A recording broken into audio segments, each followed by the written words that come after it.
जागा वाटप आज होणार नाही. मतदार यादी जोपर्यंत होणार नाही तोपर्यंत जागा वाटप होणार नाही. मतदार यादीनंतर मुख्यमंत्र्यांच्या समोर हा पेज सुटेल आणि जागाही होईल. आता एवढ्या जागा तेवढ्या जागा अजून कुठल्याही ठरलेल्या नाहीत. हा मतदार यादीनंतरचाच तो कार्यक्रम असतो. त्यामुळं आता करणं हे अतिघाई होईल. दीडशे ठरावाला एक जागा अशा पद्धतीचा कुठेतरी फॉर्म्युला निघाला होता. नाही, चपराक असं नाही.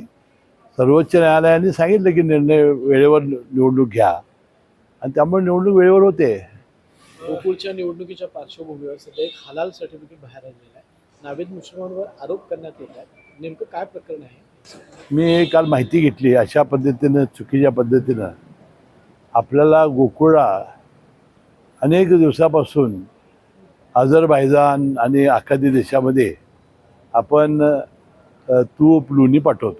त्यासाठी अशा सगळ्या इंटरनॅशनल निर्यातीसाठी अशा सर्टिफिकेटची आवश्यकता असते आणि ते फार 2022 सालीच काढलेलं आहे. नवीन मुश्रीफ तर आत्ताच चेअरमन झाले. कशालाही जोडणं काय जोडणं हे तर मला आश्चर्य वाटतं असतं. तुम्ही जाऊन नाही, त्यांची जी अट आहे ना इंटरनॅशनल त्याच्यामध्ये, तुम्ही जाऊन ते ह्याला विचारा ना. असं आता हे बघा, कोणाला काही काम नाही. आता निवडणूक तर लागलेली आहे. आता निवडणूक लागल्यानंतर जे निवडणूक लागणार नाही म्हणतो ते त्यांना आता अशा काहीतरी गोष्टी लागत आहेत. असं तुम्ही हे प्रशासनाला जाऊन विचारलं पाहिजे माझ्यापेक्षा. मी काल माहिती तेवढी घेतली म्हणून तुम्हाला बोललो.